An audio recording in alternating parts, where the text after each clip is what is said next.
Dear friends, today we are going to discuss about the structure and functions of different hormones and the measurement of hormone concentration in blood.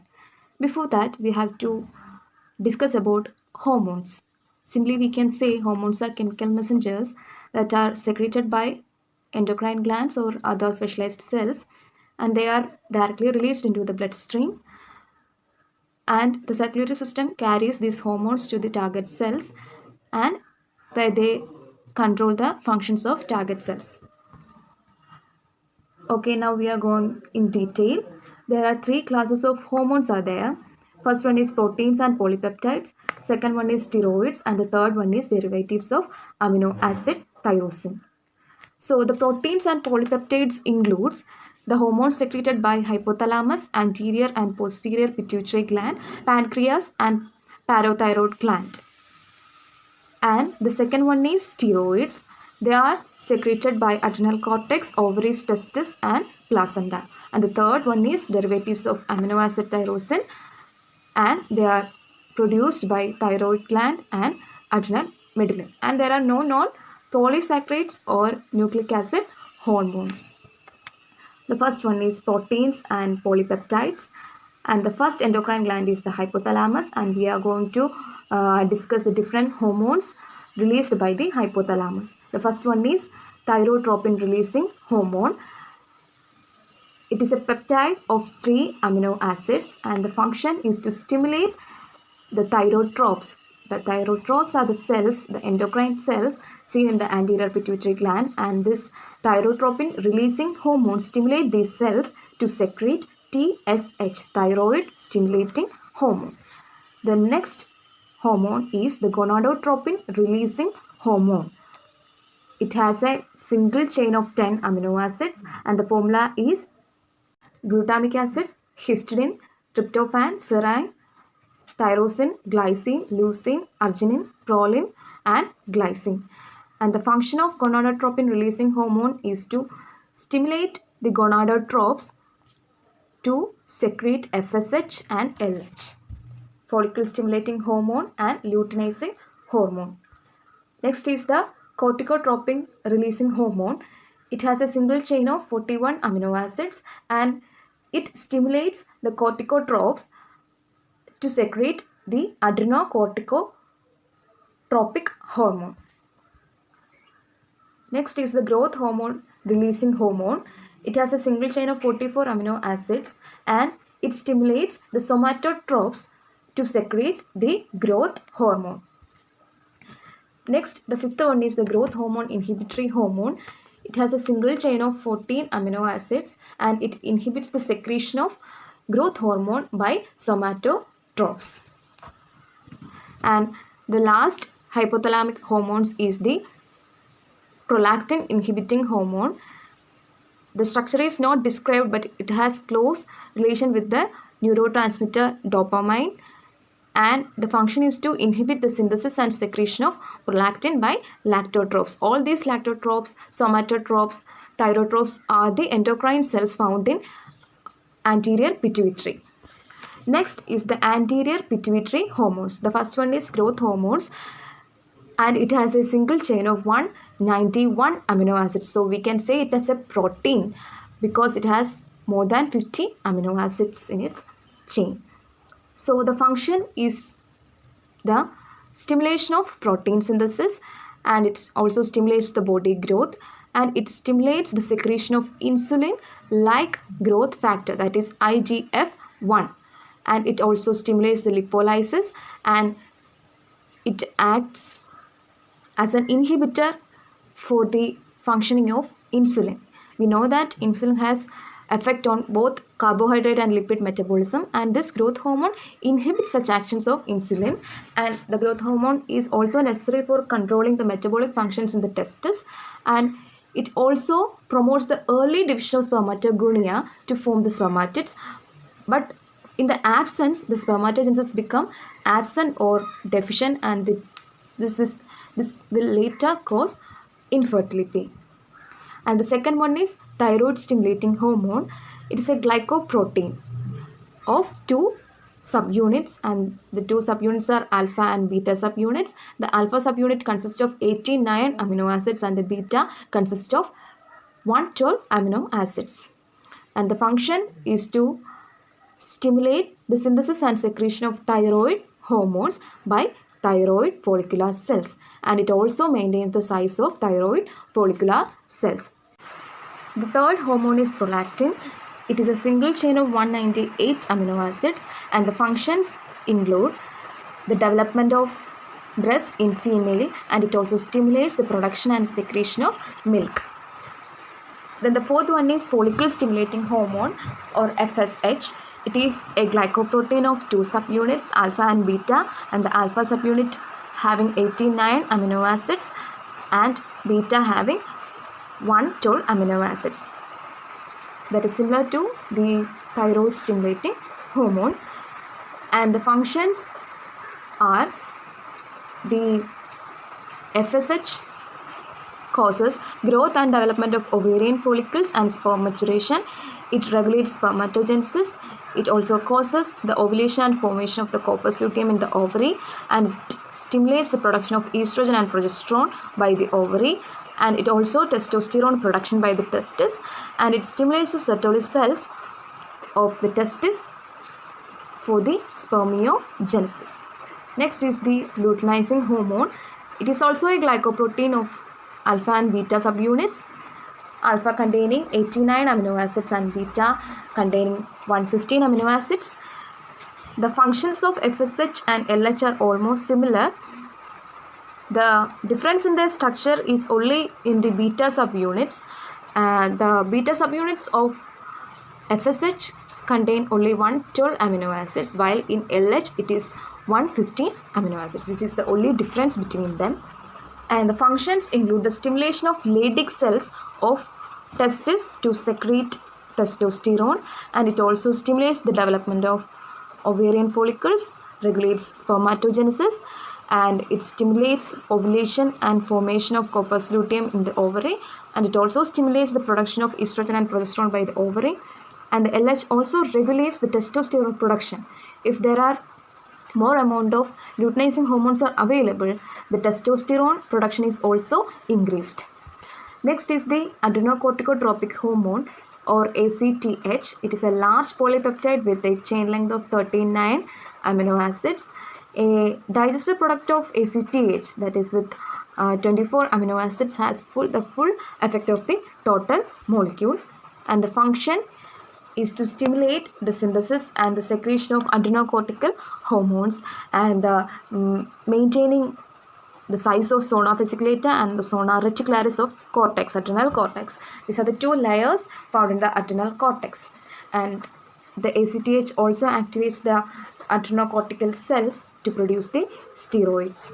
Next is the posterior pituitary hormone. So we have discussed the hormones of hypothalamus and anterior pituitary, and now we are going to discuss posterior pituitary hormones. The first one is ADH, or vasopressin, and the second one is oxytocin. The vasopressin and oxytocin are almost similar in sizes, with having 9 amino acids, and the difference is that the oxytocin having isoleucine in its third position, which is replaced by phenylalanine in vasopressin, and the 8th position is satisfied with leucine in oxytocin, and it is replaced by the arginine in vasopressin. Next is the functions of ADH. ADH increases the permeability of water in collecting ducts, and the water is reabsorbed and highly concentrated urine is produced, and this condition is also referred to as antidiuresis. In the absence of ADH, the collecting tubules and the ducts becomes almost impermeable to water, and it prevents the reabsorption of water, and excess water loss through the urine occurs, and the dilution of urine also results. And next is the functions of oxytocin. It causes the contraction of pregnant uterus and aids in the milk ejection by the breast. When the suckling stimulus is transmitted to the oxytocin cells in the hypothalamus, it secretes the oxytocin, and the oxytocin contracts the cells surrounding the alveoli, and the ejection of milk occurs. Next is the pancreas, and the pancreas secretes two hormones. They are insulin and glucagon. The first hormone, insulin, is secreted by the beta cells of islets of Langerhans, and it is a small protein. It is composed of two amino acid chains, that is A and B chain, and these both chains are linked by disulfide bridges. And if the A chain and B chain are split apart, the functional activity of the insulin molecule is lost. The functions of insulin include: it causes glucose uptake and its storage in the liver in the form of glycogen, and it increases the glucose transport and the glucose usage by many cells except brain cells, and it increases the glucose usage by tissues, and which automatically results in the decreased utilization of fat. Insulin promotes the fatty acid synthesis, and how this is happened: when the insulin increases the glucose transport into the liver cells, the glycogen concentration reaches its maximum and inhibits further glycogen synthesis, and then the additional glucose is split into pyruvate, and the pyruvate is converted into acetyl CoA, and from which the fatty acids are synthesized. And the next function is inhibits the action of hormone sensitive lipase. When the insulin inhibits the activity of lipase, no fatty acids is liberated from the adipose tissues. And the insulin also promotes the synthesis and storage of protein, and it also inhibits the catabolism of proteins.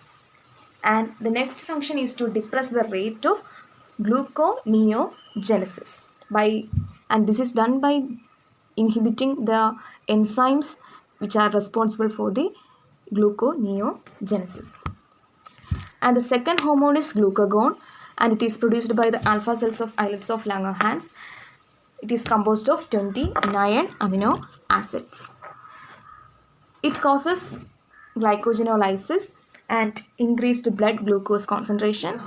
It increases gluconeogenesis and result in the increased glucose level in blood, and it activates adipose cell lipase, and it makes more fatty acids available, and the glucagon inhibits the storage of triglycerides in the liver, and in the high concentration of glucagon, the strength of heart is enhanced and the blood flow also increased in tissues, and it also prevents the decreased level of blood glucose.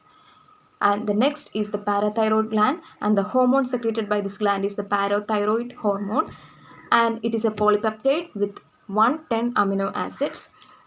First, it is cleaved into a prohormone with the 90 amino acids, and then it is cleaved into a hormone with 84 amino acids by the endoplasmic reticulum and Golgi apparatus, and finally it is packed into granules in the cytoplasms of cell, and it has a molecular weight of 9500, and smaller molecules with 34 amino acids exhibit all the parathyroid hormone activity. Next is the functions of parathyroid hormone. It stimulates the bone resorption, and it causes the release of calcium into extracellular fluid. It reabsorbs the calcium from the bone and further causing the increased level of calcium in the extracellular fluid. And while increasing the reabsorption of calcium, it decreases the phosphate reabsorption by the renal tubules, and it increases the excretion of phosphate. And it is also necessary for the conversion of 25 hydroxycholecalciferol to 125 dihydroxycholecalciferol, and this is responsible for the increased calcium absorption by intestines. And the hyperactivity of this thyroid hormone, causes hypercalcemia, that is increased concentration of calcium in the extracellular fluid, and its hypofunction leads to hypocalcemia, which often resulted in tetany. Next is the steroid hormones, and the first steroid hormone is the cortisol, which is produced by the adrenal cortex. It is a glucocorticoid, and it has a keto oxygen on the third carbon, and it is hydroxylated at C11 and C21. And the functions include the stimulation of gluconeogenesis and increasing the rate of gluconeogenesis. And this increased gluconeogenesis causes increase in glycogen storage, and the cortisol also allows the epinephrine and glucagon to mobilize the glucose in needs of time, that is in between meals, and it also causes decreased glucose utilization by the cells, and it also increases the liver and plasma proteins, but it depresses the proteins in other cells, that is extrahepatic tissues. And how this is happened, it depresses the formation of RNA and the subsequent protein synthesis in extrahepatic tissues. And it also promotes the mobilization of fatty acids from adipose tissues, so the concentration of free fatty acids in the plasma increases. And the excess cortisol may cause obesity, and the cortisol have anti-inflammatory effects, and it also decreases the number of eosinophils and lymphocytes in blood, and it also have the ability to suppress the immunity, and this ability is used to make them as useful drugs in preventing immunological rejections in cases of transplanting organs. And the cortisol also increases the production of red blood cells.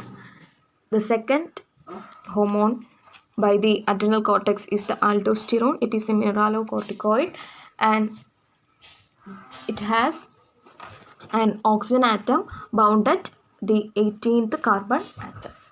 The functions include the increase in the renal tubular reabsorption of sodium and secretion of potassium through urine.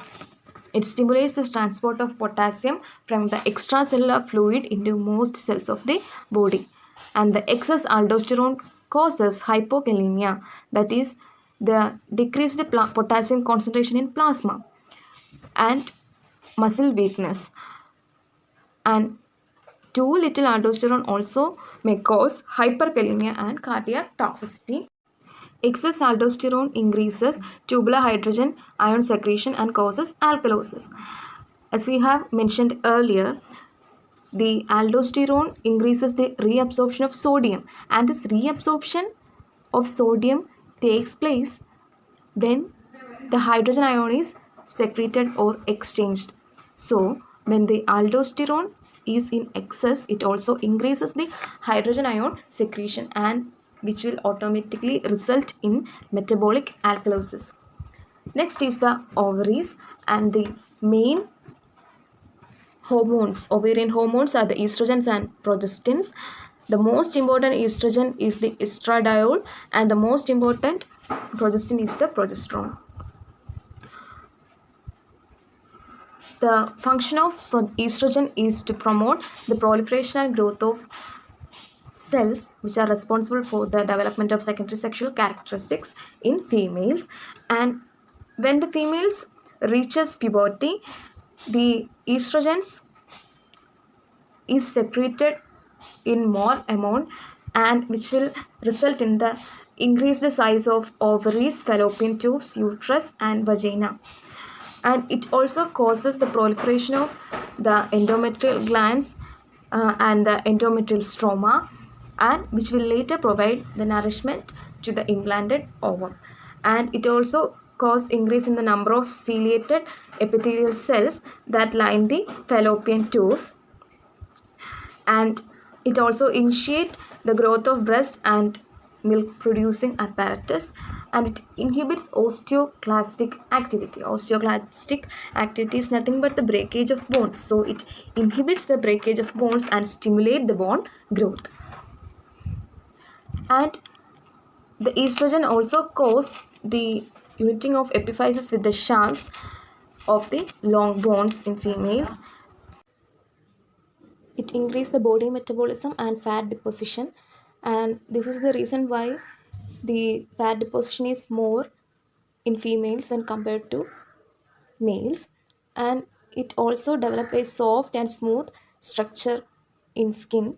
And during pregnancy, tremendous amount of estrogens are produced by the placenta, and which may also contribute to body fluid retention. Next is the functions of progesterone. Progesterone prepares the uterus for the pregnancy and also prepares the breast for lactation, and it causes secretory changes in the endometrium during the later half of the monthly female sexual cycle, and thus preparing the uterus for the implantation of the fertilized ovum. And the next function is the decreasing of the frequency and the intensity of uterine contractions, and this is to prevent the expulsion of implanted ovum. And it also promotes the increased secretion of the mucosal lining of the fallopian tubes, and these secretions are very essential for the nourishment of the fertilized ovum. Next is this testis, and the hormone produced by this is testosterone. It is steroid in structure. The functions of testosterone includes, that is, it is responsible for the masculine body in males, and it also causes the descent of testis. And in the development of fetus, the testosterone is first secreted by the genital ridges and later by the fetal testis, and this testosterone is responsible for the development of all male characters, including the formation of penis, scrotum, prostate gland, seminal vesicles, etc. And at or after puberty, the increased amounts of this testosterone can cause the enlargement of male organs like penis, scrotum, testis. And it also causes, or it is responsible for the secondary sexual characteristics of male, and it causes the growth of hair over pubic region or on the face, and usually on the chest and less often in other regions of the body. And it also increases the protein formation and muscle development, and increases bone matrix and causes calcium retention, and increases the RBC count, increases the basal metal rate, basal metabolic rate, etc. etc. And it also increases the thickness of skin and results in the development of acne. And the testosterone is responsible for the cracking voice during the uh, puberty.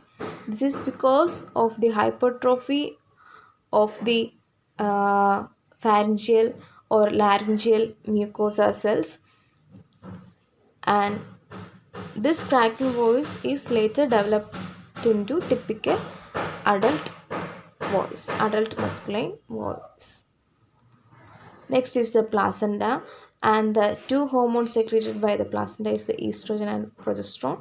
We have already discussed the functions of estrogen and progesterone. Estrogen promotes the growth and development of female reproductive system, female breast, and in the development of secondary sexual characteristics of female. And progesterone stimulates the secretion of uterine milk by the uterine endometrial glands, and it also promotes the development of secretory apparatus in breast. Next is the last category or the last classes of hormones is the amino acid derived hormones, and the first hormones are the thyroid hormones, that is thyroxine T4 and triiodothyronine, that is T3. Most of the thyroxine is converted into triiodothyronine by removing one iodine. And the functions of thyroid hormones are, it activates the transcription of large number of genes, and which results in the increased number of proteins and thereby functional activity throughout the body. It activates the nuclear receptors and initiates the transcription, and it has also non-genomic actions such as regulation of ion channels, oxidative phosphorylation, and the activation of secondary messengers such as cyclic AMP or protein kinase signaling cascades, and it also increases the cellular metabolic activity, and it causes the cell membranes of cells to become leaky to sodium ions and further activates sodium pump and increases heat production. And it has the thyroid hormones has the effect on growth, that is, in less amount of thyroid hormone the rate of growth is retarded, and in higher amounts the growth is increased, the rate of growth is enhanced. It promotes the growth and development of brain during fetal stage and first few years of the postnatal life. And it has effects on carbohydrate metabolism like increased uptake of glucose, enhanced glycolysis, enhanced gluconeogenesis, etc. And it enhances the fat metabolism, and it increases the requirement for vitamins because the thyroid hormone increases the quantities of many enzymes, and vitamins are the constituents of these enzymes, so the requirement for vitamins are increased, and increases metabolism in almost all cells of the body, and which in turn increases the utilization of oxygen and the formation of carbon dioxide. And this thyroid hormone level get increased, it decreases the body weight, and the decreased hormone level increases the body weight, and then it increases the blood flow and cardiac output, and it also increases the rate of secretion of other endocrine glands. Next is the adrenal medullae, and the epinephrine and the norepinephrine are the hormones produced by the adrenal medullae. Structurally, they are amines.